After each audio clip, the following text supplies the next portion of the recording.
हम लोगों का कांग्रेस के इस मुख्यालय में हार्दिक स्वागत, हार्दिक अभिनंदन।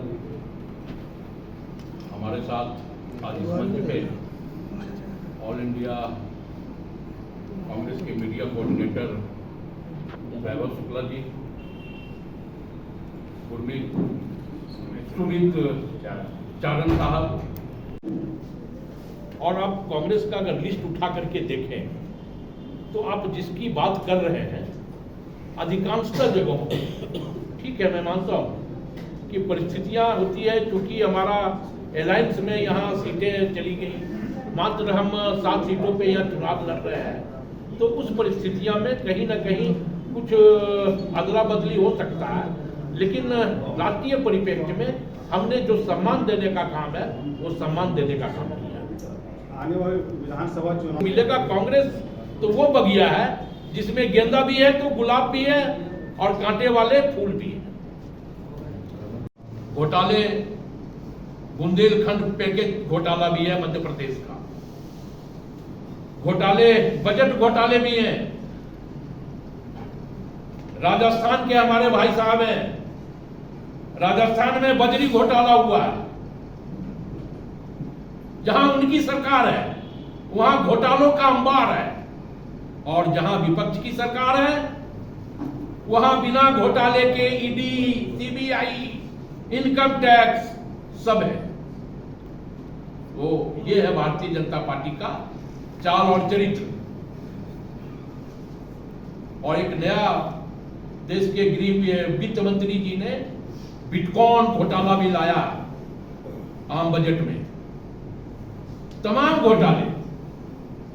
तमाम घोटाले प्रधानमंत्री जी के आंखों के नीचे चलते रहे, प्रधानमंत्री जी आंख बंद कर लिए, और जब बारी जनता की आई तो प्रधानमंत्री जी सनातन में इन घोटालों को उलझाना चाहते हैं।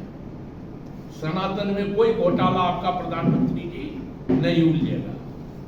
तमाम सनातनी इस देश का यह समझ चुकी है कि सनातन को जितना नुकसान आपने इन 10 सालों में पहुंचाया है उतना नुकसान सनातन को कभी नहीं हुआ है। तो सनातनी भी आज के दिन में, जो सनातनी है वो भी अब कह रहे हैं कि अब ये प्रधानमंत्री देश में नहीं चलेगा। इन लोगों ने नारा दिया कि हम राम को लाए हैं, राम को ये लोग लेके आए, लेकिन नीरव मोदी, विजय माल्या, चौकसी वो अभी तक ला नहीं पाए, और ये लोग राम को लेके आ गए। कैसी विडंबना है। जनता अब पूरी तरह मन बना चुकी है कि भारतीय जनता पार्टी को 2024 में नेस्तो नाबूद करना है, क्योंकि लोगों का पेट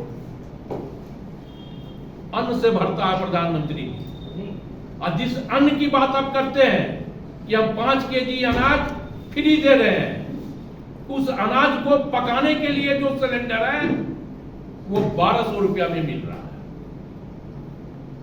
कैसा फ्री अनाज खाते हैं। तो गुजरात मॉडल यह है कि अडानी जी को 14,305 एकड़ की भूमि फ्री में अलॉट कर दिया गया। अडानी जी से इतना प्रेम प्रधानमंत्री जी का, किसानों से प्रेम नहीं है प्रधानमंत्री जी को। एमएसपी की गारंटी नहीं देते प्रधानमंत्री जी, किसानों के रास्ते में कील घोंपने का काम करते प्रधानमंत्री जी, उनको खालिस्तानी कहने का काम करते प्रधानमंत्री जी, लेकिन किसानों के चेहरे पे मुस्कुराहट लाने का काम प्रधानमंत्री जी से नहीं होता।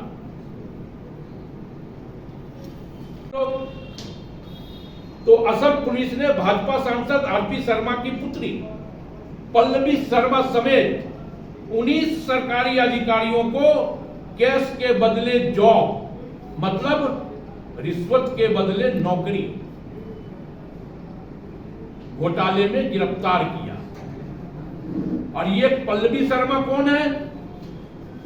ये भारतीय जनता पार्टी के सांसद की बेटी है। प्रधानमंत्री जी इसे भ्रष्टाचार कहते हैं या नहीं कहते? प्रधानमंत्री जी को जवाब देना चाहिए। अडानी तो चैत्र नवरात्र में मीट और मछली की भी बात है, लेकिन प्रधानमंत्री जी महंगाई बेरोजगारी पर अभी तक कोई बातें नहीं कही है। इन 10 सालों में प्रधानमंत्री ने पूरे देश में भ्रष्टाचार का स्कूल खोल रखा है,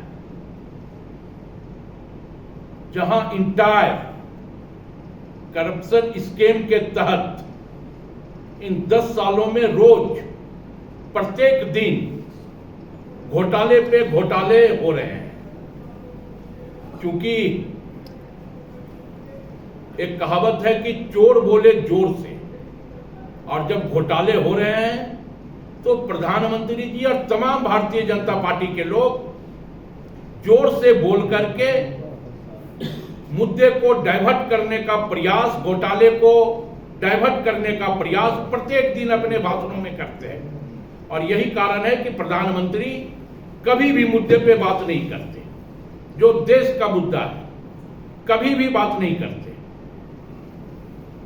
प्रधानमंत्री जी के नेतृत्व में छापा डालकर चंदे की वसूली कैसे की जाती है, यह इलेक्ट्रोल बॉन्ड के माध्यम से तमाम आप लोगों को भी पता है।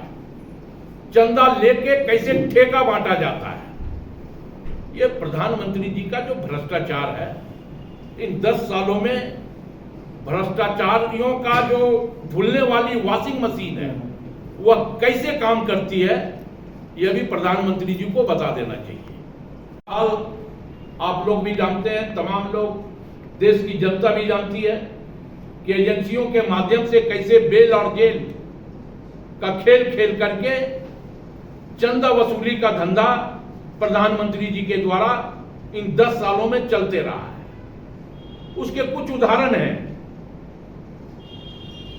उन उदाहरणों में अडानी एयरपोर्ट भी है केरल में, कि कैसे बिना कोई कागजी कार्रवाई किए अडानी जिस टेंडर पर सिक्योर नहीं कर सकते थे, उनको भी प्रधानमंत्री जी के आशीर्वाद से 5 एयरपोर्ट अडानी जी को दे दिया गया। बिना कोई कागज का, बिना कोई इंश्योरेंस का, बिना कोई स्योर का, किसी भी तरह का जो एक ठेकेदार के लिए टेंडर भरने के लिए जो जरूरी चीज होता है, वो भी अडानी जी के पास नहीं था। लेकिन उसके बावजूद अडानी जी को 6 एयरपोर्ट प्रधानमंत्री जी के आशीर्वाद से मिल गया। तो मैं पूछना चाहता हूं कि प्रधानमंत्री जी इसे भ्रष्टाचार कहते हैं या नहीं कहते हैं, ये प्रधानमंत्री जी को बताना चाहिए। मुख्य घोटाला हुआ है जिला सहकारी बैंक, अहमदाबाद का जिला सहकारी बैंक के डायरेक्टर हैं देश के गृह मंत्री अमित शाह। और जब नोटबंदी हुई थी तो 5 दिनों में सिर्फ अहमदाबाद जिला सहकारी बैंक में 745.58 करोड़ रुपए 5 दिनों में जमा हो गए। उसके बाद देश भर के सभी जिला सहकारी बैंक नोट लेने से इनकार कर दिया। तो प्रधानमंत्री जी को यह बताना चाहिए कि प्रधानमंत्री जी इसे भ्रष्टाचार कहते हैं या नहीं कहते। कब तक देश की जनता को आप झूठ, साजिश और षड्यंत्र के तहत फंसाते रहोगे। 2 करोड़ प्रत्येक वर्ष युवाओं को रोजगार देने का वादा प्रधानमंत्री जी 2024 के चुनावों में एक बार भी नहीं दोहरा रहे। गाय के नाम पे इस राज्य में भी दलितों को, आदिवासियों को, अल्पसंख्यकों को पैरों से बांध करके जिंदा जला दिया गया था। भारतीय जनता पार्टी की सरकार थी, रघुवर दास जी मुख्यमंत्री थे। गौकसी के नाम पे पूरे देश में प्रधानमंत्री जी के नजरों के सामने, या यूं कहे प्रधानमंत्री जी के नेतृत्व में अभियान चला, लोगों की जाने गई। फलाफल उसका क्या निकला कि गौकसी केंद्र से 250 करोड़ रुपया प्रधानमंत्री जी ने इलेक्टोरल बॉन्ड के माध्यम से चंदा लिया। मुझे लगता है कि जो व्यक्ति अपनी मां का नहीं हो सकता वो पड़ोसी का भी नहीं हो सकता। कांग्रेस ने जिसे नाम दिया, पहचान दी, अगर वो व्यक्ति कांग्रेस के साथ गद्दारी करता है तो वो किसी भी दल में चला जाए, वो उस दल का भी नहीं हो सकता। तो राकेश जी, झारखंड में 18% आबादी पर मुश्तमिल एक वर्ग और भी घोटाले हैं, और कांग्रेस तमाम घोटालों पर प्रधानमंत्री जी से जवाब चाहती है कि अपने चुनावी भाषणों के दौरान, या मैंने सुना है कि शायद इस लोकसभा के चुनाव में 2 से 3 दिनों के अंदर देश के गृह मंत्री का भी दौरा झारखंड होने जा रहा है, यह आप लोगों के माध्यम से पता चला है। तो मैं देश के गृह मंत्री से भी पूछना चाहता हूं कि उन घोटालों का भी आप जवाब इस राज्य से जरूर देके जाने का काम करेंगे। सरना धर्म कोड पर प्रधानमंत्री जी या गृह मंत्री जी जब चुनावी भाषण झारखंड में दें तो सरना धर्म कोड की बात भी जरूर करें, और यह बताएं कि 10 साल कैसे हमने आदिवासियों को ठगने का काम किया। मणिपुर में जिस प्रकार की बर्बरतापूर्ण कार्रवाई प्रधानमंत्री जी के नेतृत्व में आदिवासियों पर हुई, प्रधानमंत्री जी को झारखंड आने के पहले माफी मांगनी चाहिए।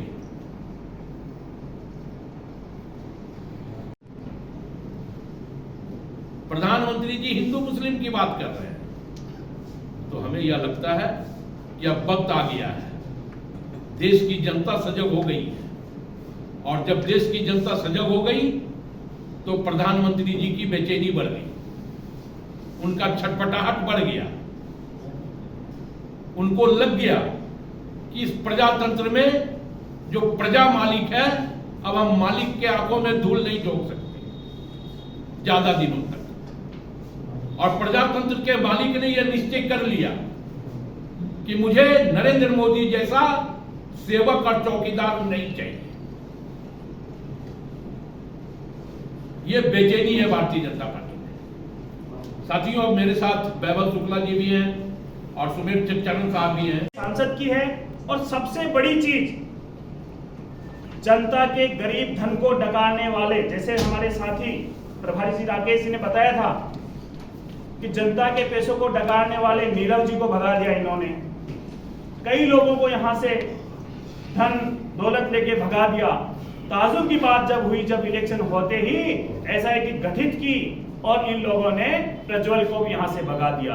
मैं आशा करता हूं आप सबके माध्यम से हिंदुस्तान के लोकतंत्र की सुरक्षा करने के लिए, ये बहुत बड़ी चीज बोल रहा हूं, हिंदुस्तान का लोकतंत्र पूर्णतया खतरे में है अगर ये लोग वापस आ गए तो। इसलिए सभी लोग, मैं यहाँ कांग्रेस वासियों से, सभी आदिवासी लोगों से, सभी मेरे एसटी/एससी मजदूर भाइयों से, जनरल से, सबसे ओबीसी मूल वर्ग से सबसे निवेदन करता हूँ कि हिंदुस्तान के लोकतंत्र को सुरक्षित रखने के लिए, आदिवासियों को खुद के हक के लिए, जल, जमीन और जंगल की सुरक्षा के लिए कांग्रेस पार्टी के समर्थन में ज्यादा से ज्यादा वोट करने की अपील करता हूँ। सबसे पहले आदरणीय हमारे राष्ट्रीय अध्यक्ष जी जो हर जगह बात कर रहे हैं, आदरणीय प्रियंका गांधी जी सभी सभाओं में एक बात कह रहे हैं, वो मुख्यतः बात यह है कि भारतीय जनता पार्टी से आदिवासी लोग और एसटी/एससी के लोगों को क्या नुकसान है। महत्वपूर्ण ये है कि इन लोगों ने जो 400 का ये नारा दे रहे हैं, इसमें कहीं ना कहीं एक षड्यंत्र की बदबू आती है। जिस तरीके से इनके सांसद के पुत्र किसानों पे गाड़ी चढ़ा देते हैं, कोई कार्रवाई नहीं होती। हमारे खेल प्रेमी धरना प्रदर्शन करते हैं, इनके मंत्री पे युद्ध उत्पन्न का आरोप लगाते हैं, कोई कार्रवाई नहीं होती। उसी तरह से पंजाब, राजस्थान या हरियाणा के या सभी जगह के किसान भाई लोग धरना प्रदर्शन की इजाजत लेते हैं तो ये लोग कुचलने का प्रयास करते हैं। और तो और सबसे मोटा आंकड़ा मैं आप लोगों के सामने दे रहा हूं कि इन लोगों ने जो जल, जमीन और जंगल के लिए संघर्ष करने वाले हमारे प्यारे आदिवासी भाई लोग हैं, उनकी जमीन को हथियाने का कार्य करने लगे हैं ये लोग वन अधिनियम करके, भू को रूपांतरित करके, भूमि अधिग्रहण करके, कानून के अड़ंगा लेके इन लोगों ने छत्तीसगढ़ में अडानी अंबानी को जंगल देने का प्रयास किया है। मैं चाहता हूं आप सभी मीडिया के माध्यम से, आप सब लोकतंत्र के चौथे स्तंभ के माध्यम से प्रत्येक आदिवासी तक वो बात जाए हमारी कि आदिवासी के हक की कोई बात करेगा वो कांग्रेस पार्टी है। आज आप लोग देख रहे हैं हमारे आदिवासी, आप पिछले आंकड़ा उठा के देखेंगे 2020, 21, 22, 23 आदिवासी ST SC के हक का जो पैसा होता है, जो इनके बच्चों को छात्रवृत्ति के रूप में मिलता है, जो इनके समाज कल्याण के लिए काम में आता है, वो लगभग 8 से 15% पैसा इनके लिए भारत सरकार को रिजर्व करना होता है। एक क्लिप आपको मीडिया के माध्यम से सुनाना चाहता हूं, फिर आगे आप लोग खुद आकलन कीजिए और जनता यहाँ की आकलन करेगी कि क्या इस तरह के व्यक्ति को समर्थन करने वाले या उनको वोट देना चाहिए क्या। साथियों, मैं बात करना चाहता हूं कर्नाटक की। कर्नाटक में जिस तरह से इनकी उज्ज्वला योजना फेल हुई, उसी तरह से इनको एक बहुत लाल प्यार करके एक प्रज्वल नाम के व्यक्ति को इन लोगों ने आरक्षण दिया, संरक्षण दिया, यहाँ तक कि यौन संरक्षण दिया। ये बहुत बड़ा, हिंदुस्तान के अंदर सबसे बड़ा यौन स्कैंडल है। मैं प्रधानमंत्री जी की सबसे पहले अपील आपको सुनाना चाहता हूं, जो अपील प्रधानमंत्री जी ने उस व्यक्ति के लिए, जो व्यक्ति दुराचारी है, जो व्यक्ति सत्ता के नशे में मदहोश है, जो व्यक्ति यौन शोषण के हिंदुस्तान में सबसे ज्यादा उसके प्रति क्लिप आई है, उस व्यक्ति की माननीय प्रधानमंत्री जी बड़े स्टेज से अगर अपील करते हैं तो ये हिंदुस्तान के देश का दुर्भाग्य है, ये हमारे जनता का दुर्भाग्य है। तो अब हमारे राजस्थान में एक कहावत है, चेत मान का चेत जवानु चेतन को आयो, मतलब अब समय आ गया है जागृति का। तो मैं आप लोगों को एक क्लिपिंग के माध्यम से अवगत करवाना चाहता हूँ, बताना चाहता हूँ।